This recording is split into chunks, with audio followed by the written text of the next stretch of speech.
അസ്സാം വലൈക്കും dear friends. ഇന്നത്തെ നമ്മുടെ റെസിപ്പി ഒരു വെറൈറ്റി പലഹാരമാണ്. നമ്മുടെ ഈ വീഡിയോ കണ്ടുകൊണ്ടിരിക്കുന്ന സമയത്ത് നിങ്ങൾക്ക് ഇഷ്ടപ്പെടുകയാണെങ്കിൽ ഒന്ന് ലൈക്ക് ചെയ്തേക്കണേ. അതുപോലെ തന്നെ നമ്മുടെ ഈ ചാനൽ ആദ്യമായിട്ട് കാണുന്നവരും ഇതുവരെയും സബ്സ്ക്രൈബ് ചെയ്യാത്തവരും പ്ലീസ് ഒന്ന് സബ്സ്ക്രൈബ് ചെയ്തേക്കണേ. ഞാനിടുന്ന വീഡിയോസ് ഉടനടി കിട്ടുന്നതിനായി സബ്സ്ക്രൈബ് ബട്ടന്റെ തൊട്ടടുത്ത് കാണുന്ന ബെല്ലൈക്കൺ കൂടി ക്ലിക്ക് ചെയ്തിട്ട് ഓൾ എന്ന ഓപ്ഷൻ എനേബിൾ ചെയ്യാനും മറക്കല്ലേ. ആദ്യം തന്നെ ഇതിന് വേണ്ടിയിട്ട് ഒരു മിക്സിംഗ് ബൗളില് 1 കപ്പ് ഗോതമ്പ് പൊടി ഇട്ട് കൊടുക്കാം. ഞാനിവിടെ 250 ml കപ്പിന് 1 കപ്പ് ഗോതമ്പ് പൊടിയാണ് എടുത്തിട്ടുള്ളത്. ഇനി ഇതിലേക്ക് ഒരു 1/2 കപ്പ് റവയും കൂടി ഇട്ട് കൊടുക്കാം. വറുത്തതോ വറുക്കാത്തതോ ഏത് റവ വേണമെങ്കിലും എടുക്കാവുന്നതാണ്. ഇനി ഇതിലേക്ക് ആവശ്യത്തിനുള്ള ഉപ്പ് ഇട്ട് കൊടുക്കാം. ഞാനിപ്പോൾ ഒരു 1/4 ടീസ്പൂൺ ഉപ്പാണ് ഇട്ട് കൊടുക്കുന്നത്. കൂടി പോവരുത്, 1/4 ടീസ്പൂൺ ഉപ്പ് ഇട്ട് കൊടുത്താൽ മതിയാവും.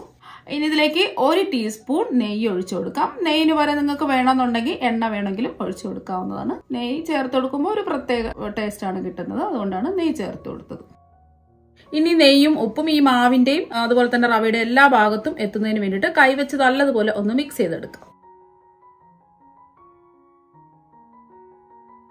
ഇപ്പൊ ദാ ഒന്ന് മിക്സ് ചെയ്തെടുത്തിട്ടുണ്ട്. ഇനി ഇതിലേക്ക് ആവശ്യത്തിന് വെള്ളം ഒഴിച്ച് ഇതൊന്ന് കുഴച്ചെടുക്കാം. ആദ്യം ഒരു 1/2 കപ്പ് വെള്ളം ഒഴിച്ചു കൊടുക്കാം. വെള്ളം ഒരുമിച്ച് അങ്ങ് ഒഴിക്കാതെ കുറച്ച് വെള്ളം ഒഴിച്ച് ഇതൊന്ന് കുഴച്ചെടുക്കണം. ചപ്പാത്തി മാവിനേക്കാളും കുറച്ച് ലൂസായിട്ട് വേണം ഈ മാവൊന്ന് കുഴച്ചെടുക്കാൻ. കുറച്ച് വെള്ളത്തിന്റെ ആവശ്യം കൂടിയുണ്ട്. ബാക്കിയിരിക്കുന്ന 1/2 കപ്പ് വെള്ളം മുഴുവനും അങ്ങ് ഒഴിച്ചു കൊടുക്കാം. ഇനി നല്ലോണം ഒന്ന് കുഴച്ചെടുക്കാം. അപ്പൊ റവ ചേർത്തുകൊണ്ട് റവ ഒന്ന് കുതിർന്ന് കിട്ടാൻ ആവശ്യത്തിന് വെള്ളം നമുക്ക് ആവശ്യമായിട്ട് വരും. ഇപ്പൊ മാവൊന്ന് കുഴച്ചെടുത്തിട്ടുണ്ട്. എനിക്കിപ്പോ 1 കപ്പ് വെള്ളത്തിന്റെ ആവശ്യമേ വന്നിട്ടുള്ളൂ. അപ്പൊ നിങ്ങൾ ഒരുമിച്ച് അങ്ങ് വെള്ളം ഒഴിച്ച് കൊടുക്കരുത്. നമ്മൾ എടുക്കുന്ന ഗോതമ്പ് പൊടിക്കും റവയ്ക്കും വെള്ളത്തിന്റെ അളവ് വ്യത്യാസം ഉണ്ടാവും. അതുകൊണ്ട് കുറച്ച് വെള്ളം ഒഴിച്ച് വേണം ഇതൊന്ന് കുഴച്ചെടുക്കാൻ വേണ്ടിയിട്ട്. നമ്മൾ ചപ്പാത്തിക്കൊക്കെ കുഴച്ച് എടുക്കുന്നതിനേക്കാളും കുറച്ചൊന്ന് ലൂസായിട്ട് വേണം ഇതുപോലെ ഒന്ന് കുഴച്ചെടുക്കാൻ. ഇനി ഇതിലേക്ക് ഒരു 2 ടീസ്പൂൺ എണ്ണ കൂടി ഒഴിച്ചു കൊടുക്കാം. 1 മിനിറ്റ് ഒന്ന് നല്ലോണം ഒന്ന് കുഴച്ചെടുക്കുക. എണ്ണയ്ക്ക് പകരം നിങ്ങൾക്ക് വേണമെന്നുണ്ടെങ്കിൽ നെയ്യ് എടുക്കാവുന്നതാണ്. ഇപ്പൊ മാവ് 1 മിനിറ്റ് നല്ല സോഫ്റ്റ് ആയിട്ട് കുഴച്ചെടുത്തിട്ടുണ്ട്. അഥവാ നിങ്ങൾക്ക് ഒഴിച്ചു കൊടുത്ത വെള്ളം കൂടി പോയിട്ടുണ്ടെന്നുണ്ടെങ്കിൽ റവ ചേർത്ത് കൊടുക്കരുത്. അതിന് പകരം നിങ്ങൾ ഗോതമ്പ് പൊടി ചേർത്ത് ഇതുപോലെ ഒന്ന് കുഴച്ചെടുത്താൽ മതി. ഈ ഒരു പരുവത്തിന് വേണം കുഴച്ചെടുക്കാൻ. ഇനി മാവൊന്ന് സോഫ്റ്റ് ആയി കിട്ടുന്നതിന് വേണ്ടിയിട്ട് കുറച്ച് സമയം ഇതൊന്ന് മൂടി മാറ്റി വെക്കാം. ഇനി നമുക്ക് വേണ്ടത് ചക്കപ്പഴമാണ്. ഞാനിപ്പോ നല്ല പഴുത്തിട്ടുള്ള വരിക്ക ചക്കപ്പഴമാണ് എടുത്തിട്ടുള്ളത്. ഇതിന്റെ പുറത്തുള്ള ചകിടിയൊക്കെ മാറ്റിയിട്ടുണ്ട്. 15 ചക്കച്ചുളയാണ് എടുത്തിട്ടുള്ളത്. ഇനി ഇതിന്റെ ഉള്ളിലുള്ള ചക്കക്കുരുവൊക്കെ നമുക്ക് മാറ്റിയിട്ട് ഇത് ചെറുതായിട്ടൊന്ന് കട്ട് ചെയ്തെടുക്കാം. ഇപ്പൊ ചക്കപ്പഴം മുഴുവനും കട്ട് ചെയ്തെടുത്തിട്ടുണ്ട്. ഇനി നമ്മൾ കട്ട് ചെയ്തെടുത്ത ചക്കപ്പഴം മുഴുവനും ഒരു മിക്സിയുടെ ചെറിയ ജാറിലേക്ക് ഇട്ട് കൊടുക്കാം. ഇനി ഇത് ഒട്ടും വെള്ളം ഇല്ലാതെ വേണം ഇതൊന്ന് നല്ല പേസ്റ്റ് രൂപത്തിൽ അരച്ചെടുക്കാൻ വേണ്ടിയിട്ട്. ഇപ്പൊ ചക്കപ്പഴം അടിച്ചെടുത്തിട്ടുണ്ട്. ഒട്ടും കട്ടകളൊന്നും ഇല്ലാതെ ഇതുപോലെ നല്ല പേസ്റ്റ് രൂപത്തിൽ വേണം ഇതൊന്ന് അടിച്ചെടുക്കാൻ. ഇനി ഒരു മിക്സിയുടെ ജാറിലേക്ക് 1 കപ്പ് തേങ്ങ ഇട്ട് കൊടുക്കാം. ഞാൻ ഇതുപോലെ ചെറിയ പീസായിട്ട് കട്ട് ചെയ്താണ് എടുത്തിട്ടുള്ളത്. ഇതിന്റെ ബ്രൗൺ ഭാഗമൊന്നും കളയേണ്ട ആവശ്യമില്ല. ഇനി നല്ലൊരു ഫ്ലേവർ ഒക്കെ കിട്ടുന്നതിന് വേണ്ടിയിട്ട് 3 ഏലക്കയും കൂടി ഇട്ട് കൊടുക്കാം. ഇനി ഇതൊന്ന് പൊടിച്ചെടുക്കാം. അപ്പൊ തേങ്ങ നല്ലോണം ഒന്ന് പൊടിച്ച് എടുത്തിട്ടുണ്ട്. ഈ ഒരു രീതിക്ക് വേണം പൊടിച്ചെടുക്കാൻ വേണ്ടിയിട്ട്. നല്ലതുപോലെ ഇതുപോലെ ഒന്ന് പൊടിച്ചെടുക്കുക. അപ്പൊ നമ്മൾ ചെറുകിയ തേങ്ങ വേണമെങ്കിലും എടുക്കാവുന്നതാണ്. അത് ജസ്റ്റ് ഒന്ന് പൊടിച്ചെടുത്താൽ മതിയാവും. അപ്പൊ അതാവുമ്പോൾ ഒരു 1.5 കപ്പ് തേങ്ങ ഒക്കെ എടുത്താൽ മതി. ഇനി ഒരു പാനിലേക്ക് 1/4 കപ്പ് പൊടിച്ച ശർക്കര ഇട്ട് കൊടുക്കാം.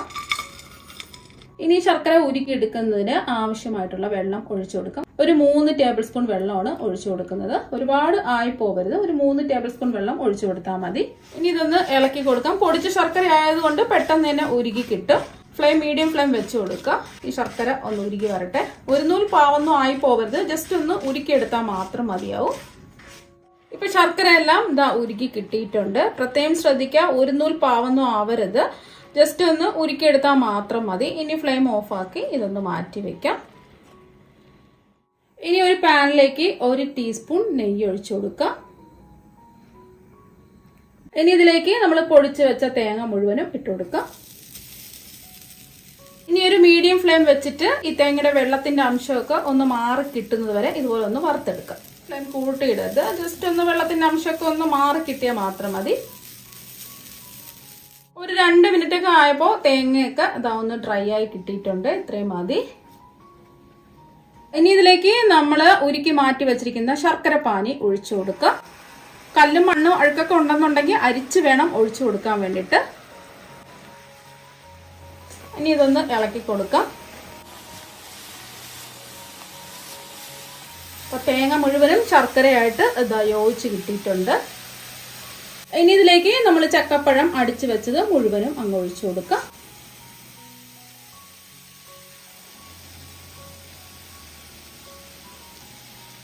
ഇനി ഇതൊന്ന് ഇളക്കി കൊടുക്കാം.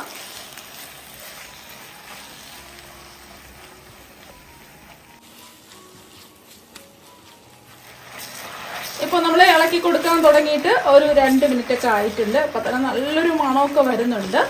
കുറച്ചും കൂടെ ഒന്ന് കട്ടിയായി കിട്ടാനുണ്ട്. ഇനി ഇതിലേക്ക് 1 ടീസ്പൂൺ നെയ്യും കൂടി ഒഴിച്ചു കൊടുക്കാം. ആ നെയ്യ് ഒഴിച്ചു കൊടുക്കുമ്പോൾ പെട്ടെന്ന് തന്നെ എല്ലാം യോജിച്ച് കട്ടിയായി കിട്ടും.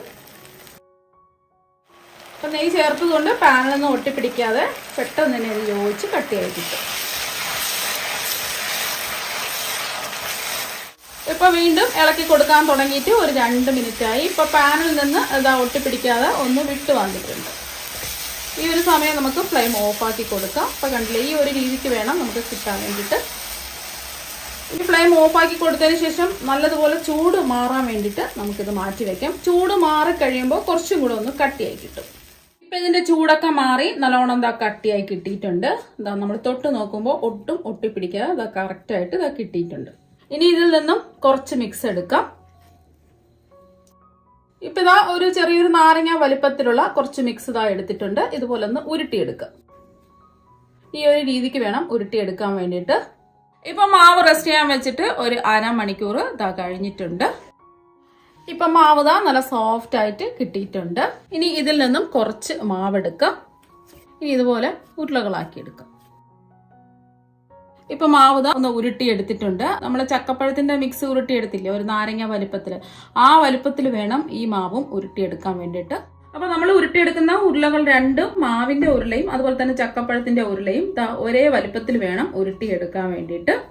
ഉരുട്ടിയെടുത്തതിൽ നിന്നും ഒരു ഉരുള മാവ് കയ്യിൽ വെച്ച് ഒന്ന് പരത്തിയെടുക്കാം. മാവ് നല്ല സോഫ്റ്റ് ആയതുകൊണ്ട് തൊടുമ്പോൾ തന്നെ പരന്ന് വന്നോളും. ജസ്റ്റ് ഒന്ന് പരത്തി എടുത്തിട്ടുണ്ട്. ഇനി ചക്കപ്പഴത്തിന്റെ ഒരു ഉരുള വെച്ചു കൊടുക്കാം. ഇനി മാവ് എല്ലാ സൈഡിൽ നിന്നും ഇതുപോലെ ഒന്ന് കൂട്ടി യോജിപ്പിച്ച് ഇതുപോലെ ഒന്ന് ഉരുട്ടിയെടുക്കാം.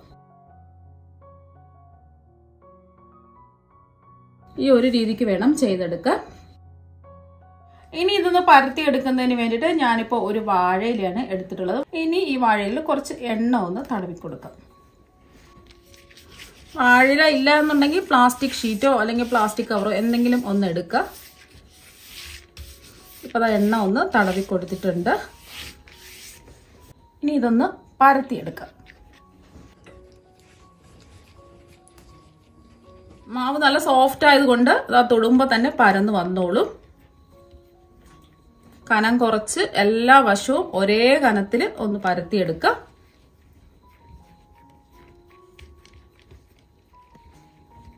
ഇപ്പൊ ഇതാ ഒന്ന് പരത്തിയെടുത്തിട്ടുണ്ട്. ഇലയിൽ നിന്ന് ഈസി ആയിട്ട് ഇതാ വിട്ട് വരും. ആദ്യത്തെ ഒരു പ്രാവശ്യം മാത്രം വാഴയിലയിൽ എണ്ണ ഒന്ന് തടവി കൊടുത്താൽ മതി. വീണ്ടും ഇതുപോലെ തന്നെ നമുക്ക് ഇതൊന്ന് പരത്തിയെടുക്കാം. അപ്പൊ തൊടുമ്പോൾ തന്നെ നമുക്ക് നല്ല സോഫ്റ്റ് ആണ്, പെട്ടെന്ന് തന്നെ പരന്ന് കിട്ടും. ഇപ്പൊ എല്ലാ വശവും ഒരേ കനത്തിൽ കനം കുറച്ച് പരത്തി എടുത്തിട്ടുണ്ട്. ഈസി ആയിട്ട് ഇലയിൽ നിന്ന് വിട്ട് കിട്ടിയിട്ടുണ്ട്. ഇനി ഇത് ചുട്ടെടുക്കുന്നതിന് വേണ്ടിയിട്ട് ചൂടായി കിടക്കുന്ന ഒരു പാനിലേക്ക് കുറച്ച് നെയ്യ് ഒന്ന് ബ്രഷ് ചെയ്ത് കൊടുക്കാം. നെയ്യ് പകരം നിങ്ങൾക്ക് വേണമെന്നുണ്ടെങ്കിൽ എണ്ണ ബ്രഷ് ചെയ്ത് കൊടുത്താലും മതി. ഇനി നമ്മൾ ഇലയിൽ നിന്നും ഇളക്കിയെടുത്ത മാവ് ഇതിലേക്ക് ഇട്ട് കൊടുക്കാം. ഇതിന്റെ പുറത്ത് കുറച്ച് നെയ്യോ ഓയിലോ ഒന്ന് ഒഴിച്ചു കൊടുക്കാം. കുറച്ച് ഒഴിച്ചു കൊടുത്താൽ മതി. ഒരു സൈഡ് ഒന്ന് വെന്ത് വരട്ടെ. അപ്പൊ ഒരു സൈഡ് ഒന്ന് വെന്ത് കിട്ടിയിട്ടുണ്ട്. നമ്മൾ ചപ്പാത്തിയൊക്കെ ചുട്ടെടുക്കുന്നില്ലേ, അതുപോലെ അങ്ങ് ചുട്ടെടുത്താൽ മതിയാവും. ഈ സൈഡും ഒന്ന് വെന്ത് വരട്ടെ.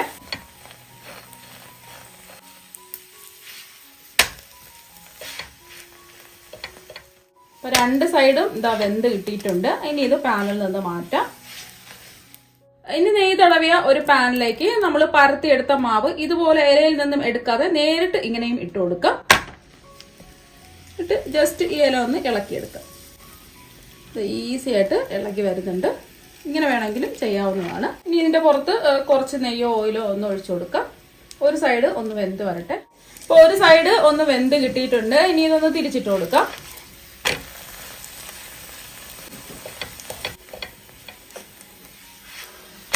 ഇപ്പൊ രണ്ട് സൈഡും ഇതാ വെന്ത് കിട്ടിയിട്ടുണ്ട്. ഇനി പാനിൽ നിന്ന് എടുത്തു മാറ്റാം.